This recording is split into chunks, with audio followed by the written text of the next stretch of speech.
Hi everyone, welcome to my channel ladder of success. तो आज हम इस वीडियो में करने वाले हैं रेस्पिरेटरी ऑर्गन्स। ठीक है, तो सबसे पहले अब हम इसको रीड करेंगे। Mechanism of breathing very among different groups of animals depending on mainly their habitats and level of organisation. जो हमारा मैकेनिज्म ऑफ ब्रीथिंग होता है वो वेरी करता है, ठीक है, डिफरेंट ग्रुप्स ऑफ एनिमल्स में, ठीक है। और जो हमारा मैकेनिज्म ऑफ ब्रीथिंग है वो किस पे डिपेंड करता है, किस पर मेनली डिपेंड करता है, तो वो दो चीज़ों पर डिपेंड करता है हमारा मैकेनिज्म ऑफ ब्रीथिंग। पहला हैबिटेट्स के ऊपर और दूसरा लेवल ऑफ ऑर्गेनाइजेशन के ऊपर। तो आपसे ये पूछा जा सकता है कि जो मैकेनिज्म ऑफ ब्रीथिंग है वो किस चीज़ पर डिपेंड करता है, फिर आपको ऑप्शन दिए जाएंगे। तो आपको पता होना चाहिए कि mechanism of breathing habitats and level of organisation पर डिपेंड करता है। Lower invertebrates like sponges, coelenterate, flatworms. तो जो फ्लैटवर्म्स होते हैं वो प्लेटीहेल्मिन्थेस को कहा जाता है। ये वर्ड्स आपको कहाँ देखने मिलेंगे? ये मिलेंगे आपको एनिमल किंगडम वाले चैप्टर में। Exchange O2 with CO2। तो ये एक्सचेंज ऑफ गैस करते हैं, ठीक है, एक्सचेंज ऑफ गैस करते हैं। गैस कौन कौन सी है? O2 और CO2। तो इन दोनों गैस को एक्सचेंज करते हैं। कैसे करते हैं? बॉडी सरफेस के थ्रू करते हैं with the help of simple diffusion, ठीक है। फिर से पढ़ते हैं। Lower invertebrates like sponges, coelacanths, flatworms, etc. exchange O2 with CO2 by simple diffusion over their entire body surface. Earthworms use their moist cuticle. जो earthworm है वो gaseous को एक्सचेंज करने के लिए, गैसेस को एक्सचेंज करने के लिए मोस्ट क्यूटिकल का इस्तेमाल करते हैं। And insect have a network of tube, tracheal tubes. अगर मैं इंसेक्ट की बात करूं तो यहाँ पे मैं बात कर सकती हूँ कॉकरोच की। जो कॉकरोच है वो भी एक प्रकार का क्या है? इंसेक्ट है, ठीक है। तो जो इंसेक्ट्स होते हैं वो नेटवर्क ऑफ ट्यूब्स का इस्तेमाल करते हैं, या फिर हम इन नेटवर्क ऑफ ट्यूब्स को क्या कह सकते हैं? Tracheal tubes, to transport atmospheric air with in the body. Special vascularised structures called gills.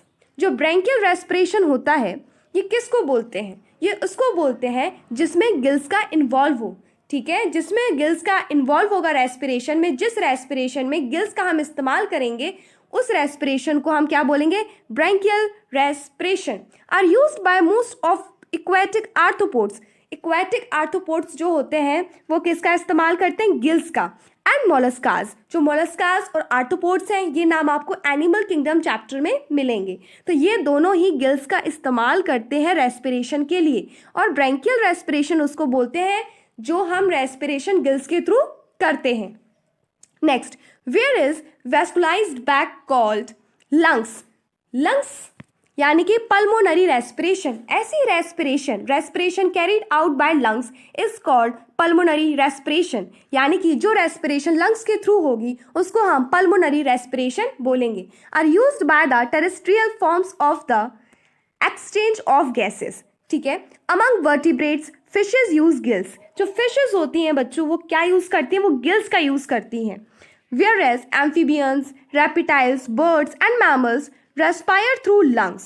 जो एम्फीबियंस होते हैं, रेप्टाइल्स होते हैं, बर्ड्स होती हैं, मैमल्स होते हैं, ये किसके थ्रू रेस्पायर करते हैं? लंग्स के थ्रू। एम्फीबियन यानी कि मैं फ्रॉग की बात कर सकती हूँ, रेप्टाइल यानी कि मैं स्नेक की बात कर सकती हूँ यहाँ पे, ठीक है। बर्ड में बहुत सारी बर्ड्स हैं जैसे कि पैरेट है, पीकॉक है। मैमल यानी कि ह्यूमंस, डॉग।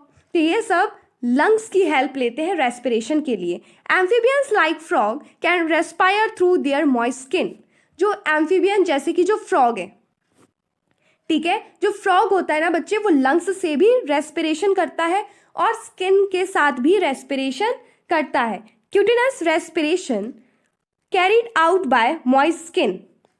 देखो, जो स्किन के साथ रेस्पिरेशन हो, जिसमें स्किन इन्वॉल्व हो, ठीक है, respiration carried out by moist skin is called cutaneous respiration. तो जो फ्रॉग होता है ना उसमें देखो लंग्स का भी यूज होता है रेस्पिरेशन के लिए और स्किन का भी यूज होता है।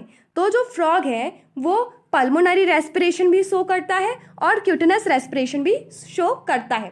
डिटेल में आप जरूर पढ़ेंगे, फ्रॉग और कॉकरोच के बारे में आपके सिलेबस में है, ठीक है, आपकी बुक में है, बट इस चैप्टर में नहीं है।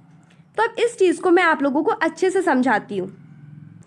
अभी मैंने आप लोगों को क्या पढ़ाया एक बार फिर से रिवाइज कराती हूँ। जो स्पॉन्जेस, सिलेंट्रेट्स और फ्लैटवर्म्स है वो जनरल बॉडी सरफेस के थ्रू रेस्पिरेशन करते हैं। अर्थवर्म मॉइस्ट क्यूटिकल के थ्रू करता है, इंसेक्ट्स ट्रैकियल ट्यूब्स की हेल्प से करते हैं और आर्थ्रोपोड्स और मोलस्का गिल्स की हेल्प से करते हैं। ठीक है, और हमने क्या सीखा? हमने सीखा कि मैकेनिज्म ऑफ ब्रीथिंग जो दो चीज़ों पर डिपेंड करती है। First is habitats and second is level of organisation.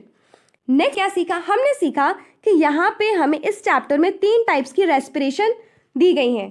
तो ब्रैंकियल रेस्पिरेशन क्या होता है? ऐसी रेस्पिरेशन जो किसके थ्रू हो? गिल्स के through. Pulmonary respiration, pulmonary respiration का मतलब होता है जो लंग्स के थ्रू हो। Respiration carried out by lungs is called pulmonary respiration. और क्यूटिनस रेस्पिरेशन वो होती है जिसमें स्किन का इन्वॉल्व हो, जहाँ पे स्किन हो। ठीक है, तो यही था आज के इस वीडियो में। Thank you for watching.